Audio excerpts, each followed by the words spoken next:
ప్రేమ వ్యవహారంలో అడ్డు వస్తున్నారని ఓ కుటుంబంపై కక్ష కట్టాడు యువకుడు. అర్ధరాత్రి 2 గంటల సమయం లోపల ఇంట్లోకి చొరబడి భార్యాభర్తల్ని అతి కిరాతకంగా నరికి చంపాడు. అందులో తను ప్రేమించిన ప్రియురాలతో పాటు తన తమ్ముడిపై కూడా దాడి చేయడంతో ఇద్దరు విషమ పరిస్థితి లోపల హన్మకొండలో ప్రైవేట్ ఆసుపత్రిలో చికిత్స పొందుతున్న పరిస్థితి కనిపిస్తోంది. అర్ధరాత్రి నర్సంపేట నియోజకవర్గ పరిధి లోపల 16 చింతల తండాలో ఈ దారుణ ఘటన చోటు చేసుకుంది. అర్ధరాత్రి 1:45 ప్రాంతం లోపల ఇంట్లోకి ఆ ప్రియురాలు ఇంట్లోకి చొరబడ్డటువంటి ఆగంతకుడు భారీ స్థాయి ఒక కత్తిని తీసుకొని వచ్చి అడ్డు వచ్చినటువంటి ఆ దీపికకు సంబంధించిన తల్లిదండ్రులపై పాశవికంగా దాడి చేశాడు. ఇద్దరిని కూడా అక్కడికక్కడే నరికి చంపడం జరిగింది. అడ్డు వచ్చినటువంటి ఆ యొక్క ప్రియురాలు దీపికతో పాటుగా కూడా తన సోదరునిపై కూడా దాడికి పాల్పడడంతో పూర్తి స్థాయి లోపల ఇద్దరికి ప్రస్తుతం విషమ పరిస్థితిలో ఆసుపత్రిలో చికిత్స పొందుతున్నారు. ప్రస్తుతం మనతో మృతులకు సంబంధించిన బంధువు ఉన్నారు. అసలు ఏం జరిగింది, అసలు ఈ ఘటన ఎట్లా జరిగింది? ఈ దీపిక నాగరాజు ప్రేమ వ్యవహారము గత 6 నెలల క్రితం జరిగితే ఈ దీపికను 2 నెలల క్రితం తీసుకెళ్ళిన తర్వాత ఆయన సాధి స్తోమత లేక ఇద్దరి మధ్య మనస్పర్ధ రావడంతో విడిపోవడం జరిగింది. పోలీస్ స్టేషన్ ఇద్దరు కూడా విడిపోయి ఇద్దరు ఫ్యామిలీస్ వాళ్ళు కూడా డివైడ్ కావడం జరిగింది. ఆ క్రమంలో 6 నెలలు జరుగుతుంది. ఆ క్రమంలో నైటు 1:30 ప్రాంతంలో వచ్చి దీపిక అమ్మాయిని ఇంటి బయట పడుకున్నటువంటి ప్రాంతాన్ని లేపే క్రమంలో అమ్మాయి మీద కత్తితో దాడి చేసిండు. ఆ దాడి చేసే లోపే వాళ్ళ మమ్మీ మీద విచికరహితంగా నరకడం జరిగింది. అదేవిధంగా తండ్రిని కూడా నరకడం, అక్కడే చనిపోవడం జరిగింది.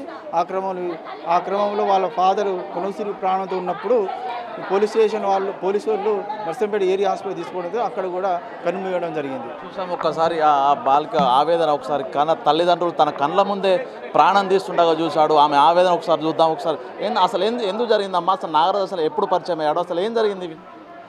సార్ నాకు 1 ఇయర్ బ్యాక్ అతను పరిచయం లేదు, ఏం లేదు సార్. నా వెంట లవ్ చేస్తా అని పడేటోడు సార్. లవ్ చేస్తా అని పడి నన్ను మరుగుమందు పెట్టి హైదరాబాద్ తీసుకువెళ్ళి సార్. వాళ్ళ అమ్మ నాన్న వాళ్ళందరూ నా మీద మరుగుమందు పెట్టిళ్ళు. నేను వెళ్ళిపోతా మా అమ్మ నాన్నల దగ్గరికి, అన్నా నువ్వు ఎక్కడికి వెళ్ళేదని నా ఆస్తి మీద ఆశపడి వాళ్ళు నన్ను ఉంచుకున్నారు సార్. తర్వాత 7 months అవుతుంది నేను ఇంటికి వచ్చేసి. అప్పటి నుంచి నేను తనకి ఫోన్ చేయట్లేను, తనని చూడట్లేను. తను ఎవ్వరో ఎట్లుంటాడో కూడా నాకు తెలియదు సార్. నైట్ 1:30కి వచ్చిండు, నన్ను సడన్గా లేపిండు సార్. లేపేసరికి అతన్ని చూసి నేను భయపడి ఒర్రడం మొదలుపెట్టిన. ఒర్రి ఈ చేయి అడ్డు పెట్టిన, తీసిండు, కత్తి కోసిండు సార్. ఈ చేయి అడ్డు పెట్టిన, ఈ చేయి కోసేసిండు. తమ్ముడు వచ్చిండు, తమ్ముడిని కోసేసిండు. మమ్మీ డాడీ అందరినీ చంపేసిండు సార్. అంతే. ఆ సమయంలో అసలు అతను వచ్చిన సమయం లోపల మీ తల్లిదండ్రులు నిద్రలో ఉన్నారా? అసలు నేను ఒర్రడం చూసి వాళ్ళు భయపడి లేవడం, వాళ్ళు లేచి వాళ్ళు పట్టుకుంటాను. ఏడగనబడతాను సార్. ఏడబడితే ఆడ నేను నరుకుతాడు. అంతే. వాడు నేను ఒక్కటే, మీరు అన్ని లైవ్లలో ఇచ్చుకోండి సార్. వాడి కుటుంబంతో సహా చంపేస్తా. వాడి చెల్లెల్ని, వాడి తమ్ముళ్ళని, వాడి పిన్నిని, వాడి బాబాయిని, వాడి పిల్లల్ని కూడా చంపేస్తా. అంతే. నన్ను ఏ పోలీసు వాళ్ళు ఇన్వాల్వ్ అవ్వాల్సిన అవసరం లేదు. సుబేదారి పోలీస్ 3500 లంచం తీసుకొని నన్ను వాళ్ళతో హైదరాబాద్ పంపించింది సార్. లంచం తీసుకొని సుబేదారి పోలీస్ స్టేషన్లో మా మమ్మీ వాళ్ళు కేసు పెడితే లంచం తీసుకొని నన్ను వాళ్ళతో పంపించిండు. అయినా నేను చింతపేటకు వచ్చి మా మమ్మీ వాళ్ళతో ఉండిపోయినా. ఏ పోలీస్ ఇన్వాల్వ్ అవ్వాల్సిన అవసరం లేదు, నేనే చంపేస్తా. ఇప్పుడు మీ అమ్మ నాన్న నరుకుతున్నారు, ఎవరైనా ఇంటి పక్కల వాళ్ళు సౌండ్ ఏమన్నా వచ్చిర్రా? అసలు ఆ సమయం లోపల మీరు ఎట్లా బయటపడ్డారు? నేను వెనుక ఉరికిపోయినా సార్. తమ్ముడు అటు ఉరికిపోయిండు. మమ్మీ డాడీ ఇంటికాడ వాళ్ళకి నాకంటే ముందే వాళ్ళని ఘోరంగా కోసేసిండు సార్. మమ్మీ డాడీ చనిపోయారు, మేము పారిపోయినాం. ఫోన్లు చేసి బెదిరించండి ఈ మధ్యలో? ఏం చేయలేదు సార్. సడన్గా ఫోన్ చేయలే, బెదిరియలేదు, ఏం చేయలేదు. తను డ్రగ్స్ తీసుకొని ఉన్నాడంట సార్. ఆ టైంలో డ్రగ్స్ తీసుకొని ఉన్నాడంట. తనతో పాటు ఇంకో అబ్బాయి ఉన్నాడంట డ్రగ్స్ తీసుకున్నవాడు. వాడు కూడా చావాలి. అంతే. ఏం చేస్తాడు నాగరాజు అనే వ్యక్తి? అసలు ఎక్కడ ఉంటాడు? ఆటో నడుపుతాడు. తినడానికి తిండి, గట్టి కంట్రోల్ బియ్యం కొనుక్కోవడానికి కూడా డబ్బులు లేవు సార్ వాళ్ళ దగ్గర. అంతే. చూసాము. అది అర్ధరాత్రి అకస్మాత్తుగా తన ఇంట్లోకి చొరబడి భారీ కత్తితో తన 2 చేతులపై నరికే ప్రయత్నం చేయగా చేతులు అడ్డుపెట్టి తప్పించుకుంది. అదే వెంటనే నిద్రలేచి వచ్చిన తల్లిదండ్రులపై కూడా పాశవికంగా దాడి చేసి వాళ్ళనైతే అక్కడికక్కడే చంపిన పరిస్థితి కనిపిస్తూ ఉంది. ప్రస్తుతం ఇద్దరు సోదరు ఇద్దరు కూడా ప్రస్తుతం చికిత్స పొందుతున్నారు. తనకుతో ఎటువంటి సంబంధం లేదు, మమ్మల్ని చంపడానికే వచ్చాడు, మేము తప్పించుకొని పారిపోయి ప్రాణాలతో బయటపడ్డామంటూ కూడా ఆవేదన అయితే వ్యక్తం చేస్తున్నారు. అసలు ఏం జరిగింది, ఎట్లా తప్పించుకున్నారు? అసలు చూసామా ఇది మొత్తంగా ఇద్దరే పరిస్థితి అయితే కొంత విషమంగా ఉన్నట్లయితే వైద్యులు చెప్తున్నారు. వాళ్ళకి సంబంధించిన బంధువులు అసలు ఏందమ్మా ఈ ఇద్దరి మధ్యలో ఏం జరిగింది, నాగరాజు దీపిక మధ్యలో నిజంగా ఈ విషయంలో అర్ధరాత్రి మీకు విషయం ఎట్లా తెలిసింది? ఇష్టం అంటే అప్పుడు అమ్మాయికి కష్టంగా తీసుకుపోయిండు సార్, కష్టంగా తీసుకుపోయి 2 నెలలు ఉంచుకున్నాడు. అక్కడ వాళ్ళు హైదరాబాద్లో ఉన్నారు, అంత దొరకబట్టినాం. ఎక్కడ దొరకలే అంటే మా అమ్మాయి ఫోన్ చేసి అక్కడ పిలిచింది. అయితే మా యారాలు పోయింది, తీసుకొచ్చింది. అమ్మాయి కూడా అక్కడ ఉండనని వచ్చింది, ఇష్టంతో వచ్చింది. అమ్మాయి ఇష్టంతో వచ్చి పోలీస్ స్టేషన్లో కంప్లైంట్ ఇచ్చినాం సార్. ఇస్తే అమ్మాయి నాకైనా ఇష్టం లేదు అని చెప్పి కంప్లైంట్ పోలీస్ స్టేషన్లో ఇచ్చినాం. వాళ్ళ జోలికి వీళ్ళు రావద్దు, వీళ్ళ జోలికి వాళ్ళు రావద్దని కంప్లైంట్ ఇచ్చినాక 4 నెలలు అవుతుంది సార్. నైట్ వచ్చిండు, ఎక్కడో బాగా తాగిండట. ఇల్లు బయట అంటే ఉడకబోతుందని కూలర్ ఫ్యాన్ లేదు వాళ్ళది, బయట పండుకుందామని బయటికి వచ్చిండ్రు సార్. అయితే దీపికకు లేపిండట సార్, అమ్మాయికి లేపి ఇట్లా చేస్తే ఈ చెయ్యి కోసిండట, ఇట్లా చేస్తే ఈ చెయ్యి కోసిండట. మళ్ళీ ఇక్కడ రొమ్ము కాడ కోసిండట సార్.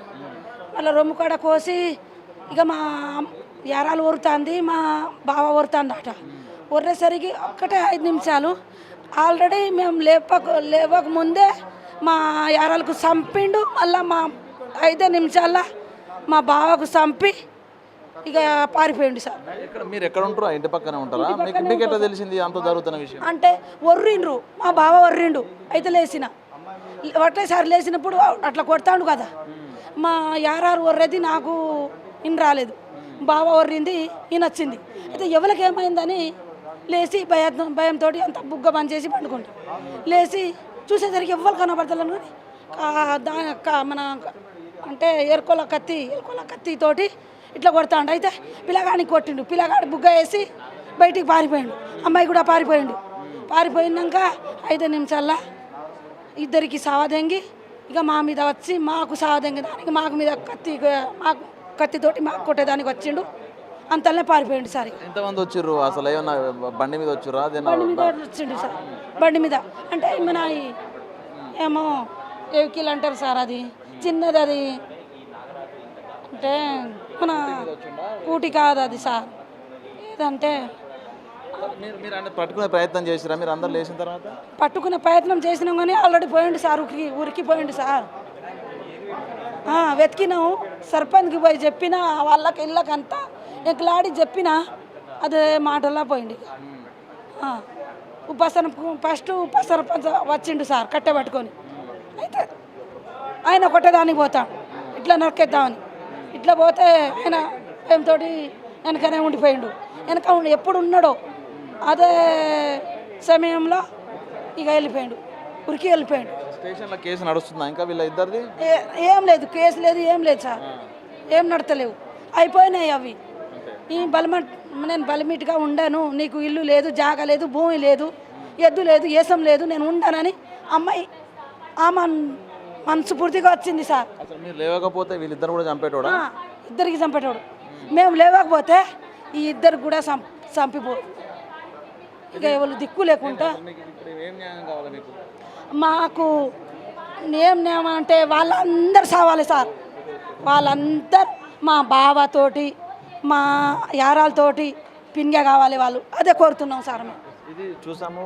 అంటే బలవంతంగా ప్రేమ పేరుతోనే వేధింపులకు గురి చేశాడు. తనకు చిన్న వయసులోనే ప్రేమ పేరుతో మోసం చేసి హైదరాబాద్ తీసుకెళ్ళడానికి కూడా యువతి చెప్తోంది. దాంతోపాటు ఇద్దరి మధ్య కూడా ఆ పోలీస్ స్టేషన్లో రాజీకొచ్చారు, ఎవరికి వారు విడిపోయి ఉన్నారు. అయినా అది మనసులో పెట్టుకొని కక్షతో అర్ధరాత్రి ఆ ఇంటిపై వచ్చి మొదటగా యువతిని చంపే ప్రయత్నం చేయగా ఆమె 2 చేతులు అడ్డుపెట్టుకొని తప్పించుకుంది. ఆయన కత్తి ఘాట్లతో కూడా ఆమె బయటపడింది. తన సోదరుడు కూడా అడ్డుకునే ప్రయత్నం చేయగా తనపై కూడా కత్తి ఘాట్లు పడ్డాయి. అయితే అప్పుడే నిద్రలేచి వచ్చిన తల్లిదండ్రులపై కూడా పాశవికంగా దాడి చేసి అక్కడే నరికి చంపి పూర్తి స్థాయి లోపల వీళ్ళని కూడా చంపే ప్రయత్నం చేయగా వీళ్ళ అరుపులు విన్నటువంటి చుట్టుపక్కల ఇళ్ళ వారు కూడా లేచి రావడంతో పూర్తిగా అక్కడి నుంచి ఆ యొక్క ఆగంతకుడు అయితే తప్పించుకునే పరిస్థితి కనిపిస్తోంది. మొత్తానికి ఒక ప్రేమ పేరుతోని వేధింపులకు గురి చేయడమే కాకుండా ఈ రోజున ఆ కుటుంబంపై కక్ష కట్టి కుటుంబాన్నే చంపే ప్రయత్నం చేసినటువంటి దుండగుడిని కఠినంగా శిక్షించాలా, కుటుంబ సభ్యులను కూడా కఠినంగా శిక్షించాలంటూ కూడా ఆ మృతుల బంధువులు ఆ మృత